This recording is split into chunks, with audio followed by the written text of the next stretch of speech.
Hello বন্ধুরা, আসসালামু আলাইকুম। চলে আসলাম তাসনিমের আজকের পড়াশোনা নিয়ে।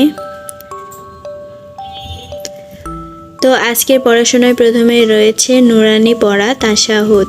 তো তাশাহুদের শেষের অংশটুকু শুধু মুখস্থ হয়নি, মানে শেষের আয়াত, উপরের সব কিছুই মুখস্থ হয়ে গেছে। তো যতটুকু মুখস্থ হয়েছে ততটুকু এখন ওর কাছে শুনবো। তো চলুন শোনা যাক। হ্যালো বন্ধুরা, আসসালামু আলাইকুম। আজকে আমি পড়বো তাশাহুদ। আত্তাহিয়াতু লিল্লাহি ওয়াসসালাওয়াতু ওয়াত্তাইবাতু আসসালামু আলাইকা আইয়ুহান নাবিয়্যু ওয়া রাহমাতুল্লাহি ওয়া বারাকাতুহু। আসসালামু আলাইনা ওয়া আলা ইবাদিল্লাহিস সালিহিন। সালিহিন, সালিহিন, ঠিক আছে। এই হলো ওর মুখস্থ নুরানি পড়া।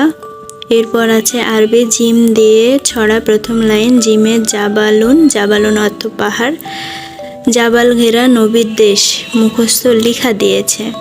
জানি না কিভাবে কোশ্চিন করবে। তো আমি জিমে জাবালুন, জাবালুন অর্থ পাহাড়, এটাই লিখিয়ে নেব। ইংরেজি আছে এ দিয়ে ছড়া। এ ফর আল্লাহ, আল্লাহ তাআলা মেহেরবান, সকল কিছু তারই দান। তো আল্লাহ তাআলা মেহেরবান লিখা দিয়েছে, তো আমি এ ফর আল্লাহ লিখে নেব। তারপর আছে দীর্ঘ উকার দিয়ে দুটি শব্দ আর রিকার দিয়ে দুটি শব্দ, এই দুটো লিখিয়ে নেব। আর বানান আছে 11 থেকে 15 পর্যন্ত, আর 21 থেকে 30 পর্যন্ত রূপান্তর। এই সবগুলো এখন লিখিয়ে নেব। তো লেখা না হওয়া অবধি সাথেই থাকুন।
এই ছিল ওর আজকের পড়াশোনা। এই দেখুন লেখা আরবি, ইংরেজি, বাংলা আর হচ্ছে অঙ্ক। তো আমাদের এরকম আরও ভিডিও পেতে চ্যানেলটি সাবস্ক্রাইব করে আমাদের সাথেই থাকবেন। ভিডিওটি দেখার জন্য অসংখ্য ধন্যবাদ।